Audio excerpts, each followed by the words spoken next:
The business with disease deprives societies of their human and financial resources.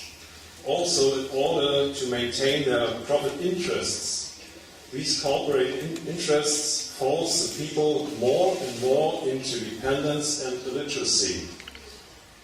We can see the results of such deliberate robbery of national property in the present economic crisis. And of course, this is no coincidence, because those financial interests that have caused and still profit from the current global problems, and those corporate interests from the pharmaceutical investment business are the very same. What we are experiencing now in the course of the euro crisis are external regulations in national budgets that ignore the original rights of the parliaments.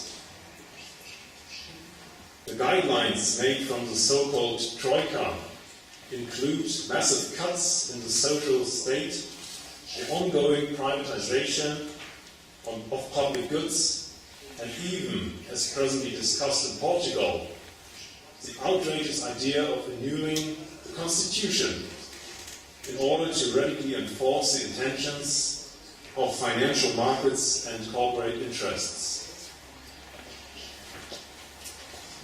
Not for the first time, fundamental democratic rights are sacrificed in the favor of private economic interests. And it is up to us, the people, to learn from history and to resist against this dangerous development.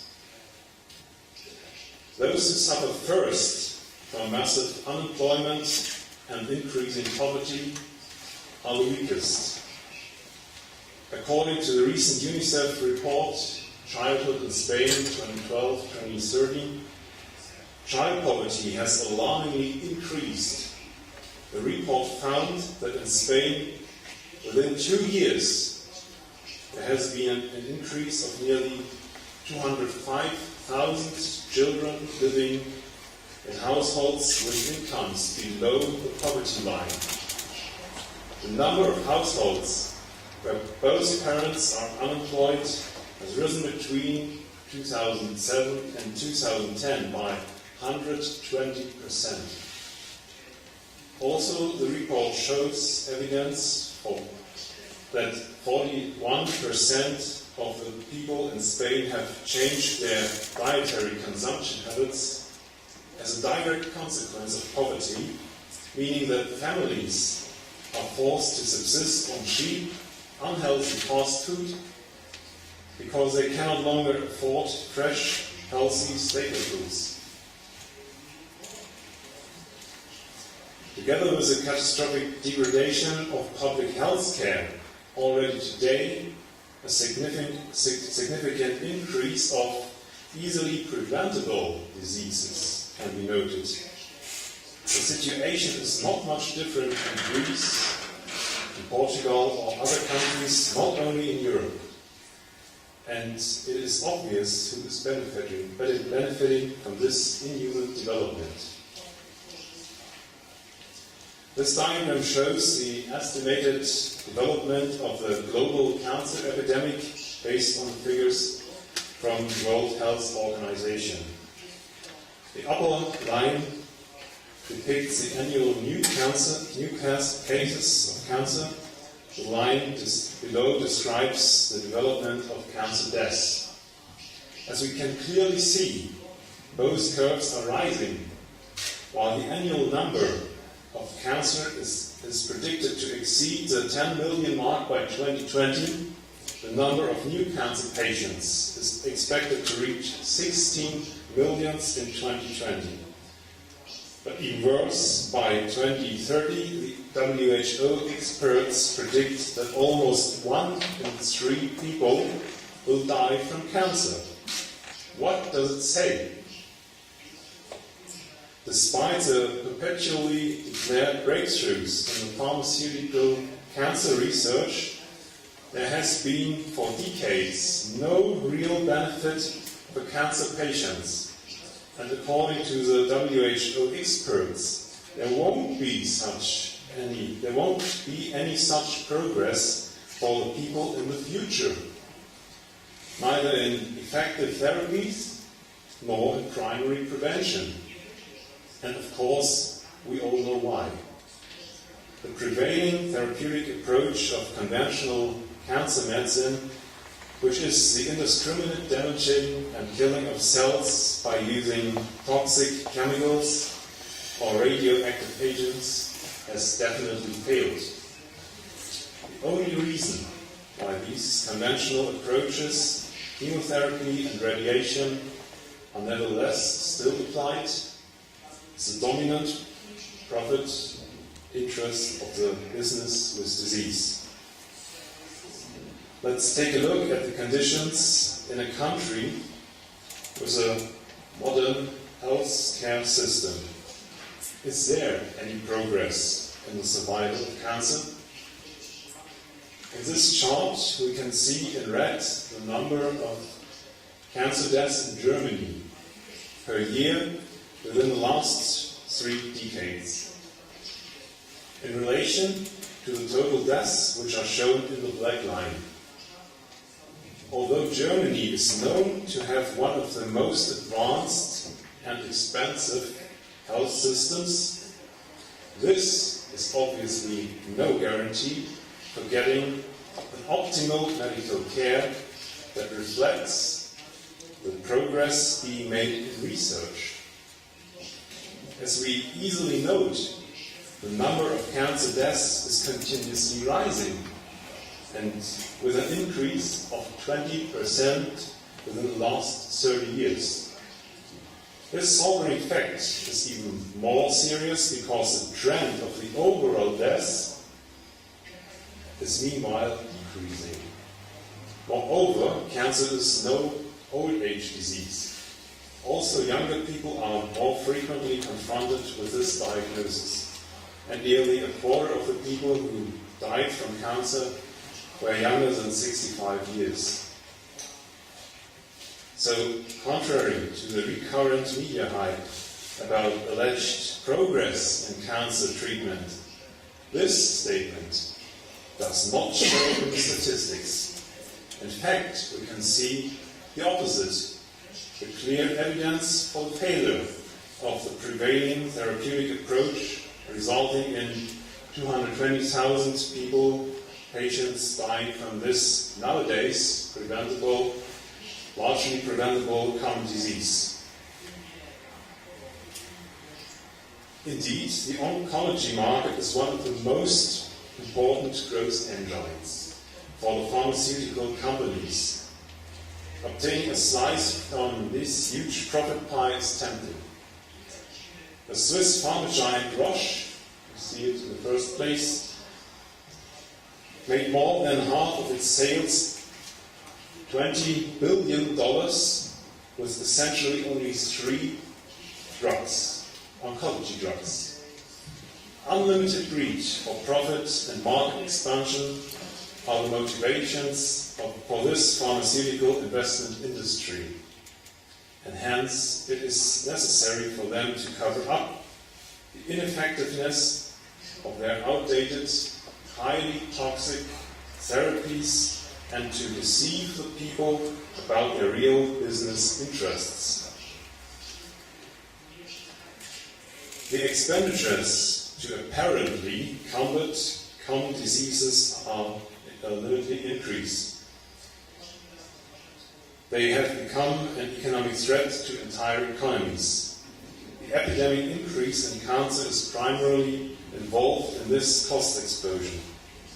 Cancer is not only a very profitable market for the highly toxic chemo substances, but the additional use of a number of other drugs to suppress the symptoms of the worst side effects of chemotherapy drives the costs of cancer epidemic at $895 billion to the first place in the list of most expensive diseases. Again, I like to refer to Germany as an example.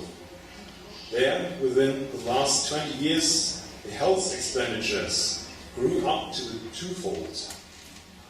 With an annual cost of nearly 300 billion euros, they reach the level of the entire national budget. Cost drivers are the pharmaceutical drugs, while the so-called patented protected soloists, that is, special drugs for common diseases, are responsible for 80% of the cost explosion, although they are known to have an at least questionable benefit for patients. Among them, the largest group are cytostatic agents, drugs which are known to generate new cancers. These are absolutely inhuman facts that we cannot longer tolerate. In highly developed industrial countries such as USA, Germany, Austria, Switzerland, or France, today there are more than 11% from the entire annual gross domestic product is diverted to healthcare systems that basically tackles not the causes of disease, but is only focused on symptom reduction. Due to the extreme cost increase, economies are finally brought to bleed. Because of its ever-growing claim to power, the global drug cartel deprives huge amounts from the economic cycle. A study from the known multinational accountancy firm PricewaterhouseCoopers illustrates this dramatic destabilization of economies. The survey, HealthCast 2020, comprising 27 OECD countries, anticipates an increase in the proportion of healthcare costs in the GDP in 2020 to an average of 16% or even up to 21% for the USA. This would mean that at latest at this time, the health systems are no longer financially viable. In Germany, the proportion of health spending in GDP here in blue is today at about 12%. According to the HealthCast 2020, this value would spiral upward to about 18%. If we don't act now, the pharmaceutical business with disease is going to destroy our societies. According to the World Economic Forum 2011, the costs for cancer and other non-communicable diseases are predicted in 2030 to reach 34,000 billion euro. Just to illustrate such an enormous sum, this comparison with the amount of various EU financial assistances for the German national budget, here in grey, may serve. It is evident that no economy can ever bear these burdens. This cost explosion is also driven by other so-called common diseases that are today, as scientific research shows, well preventable and treatable, namely by an optimum supply of natural micronutrients.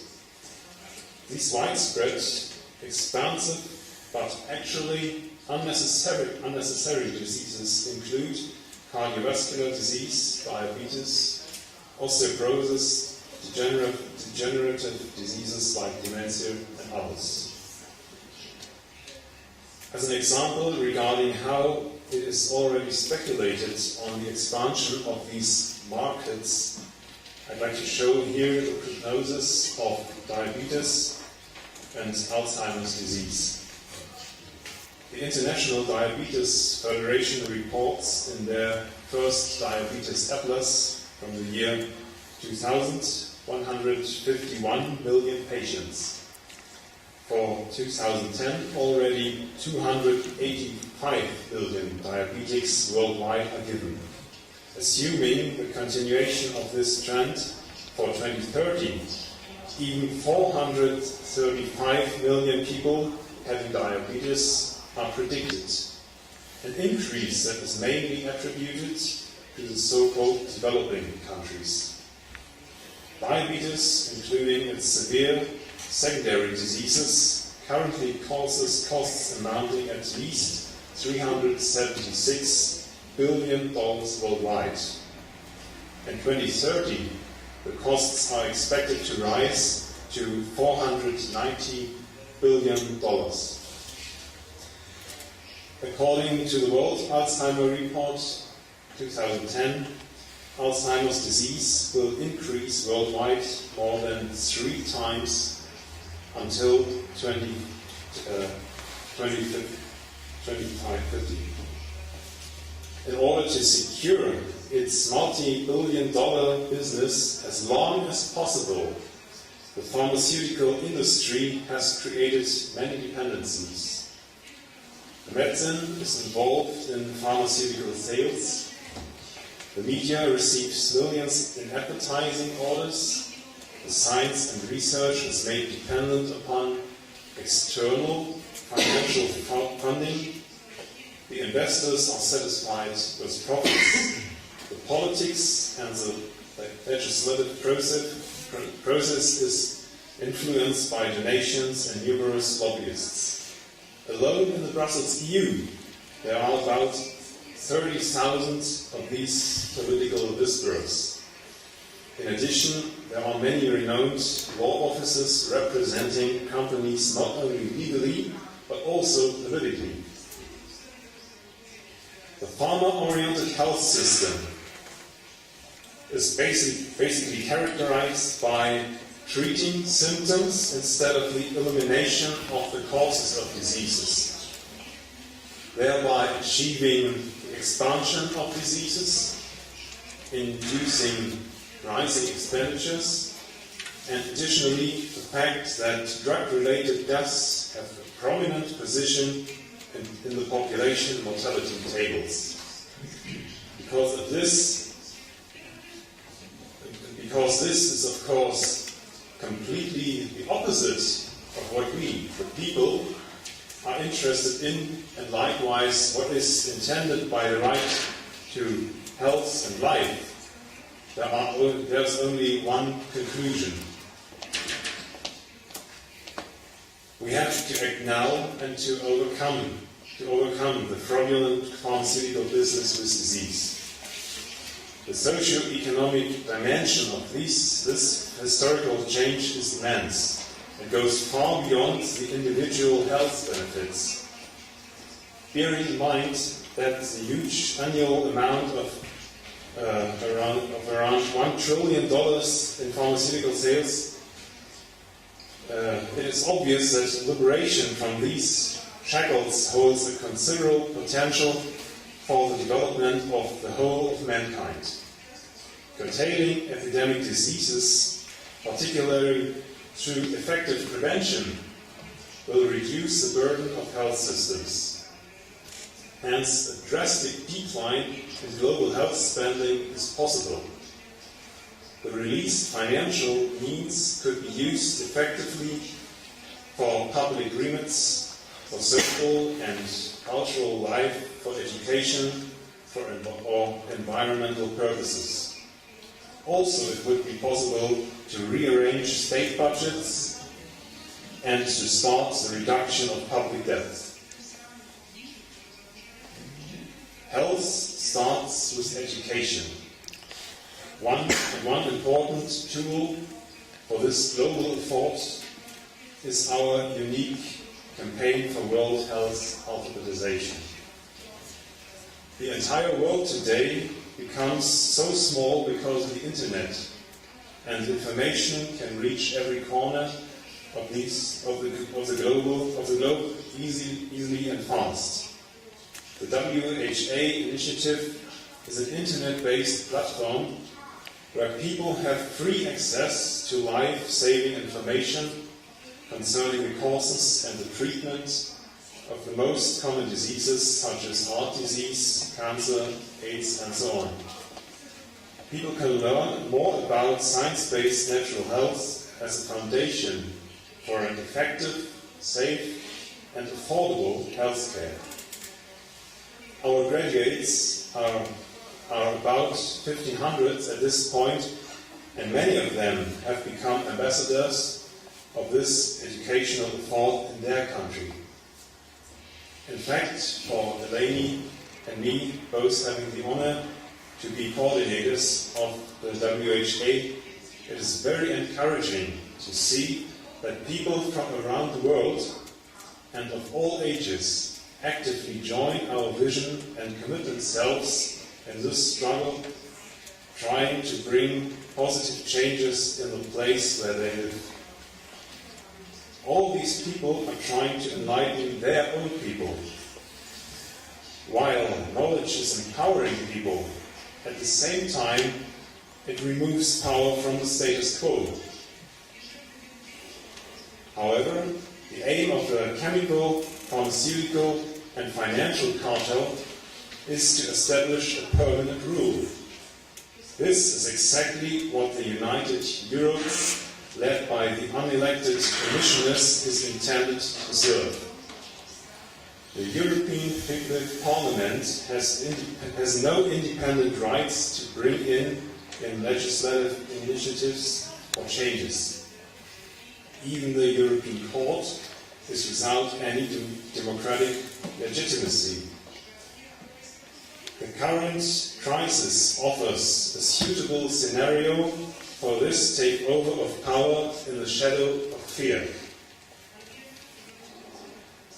With the decision of the Fiscal Pact and the core of the ESM Treaty to rescue systematically important banks, the budgetary rights of the nation-states have already been undermined. The power structure of this Brussels EU is gradually undermining our final remaining democratic rights. Preventing this and not permitting such policies any longer must be a goal for all freedom-loving people. We say yes to Europe based upon the participation of the people, a Europe of peace, health and social justice. But we say no to a dictatorship of corporations. There must never be again a repeat of history where democracy or human rights are abrogated. Therefore, it is necessary to oppose these totalitarian economic forces through a powerful transnational movement of people, the movement of life. Let's get active. We both thank you for your attention. Dziękuję za uwagę.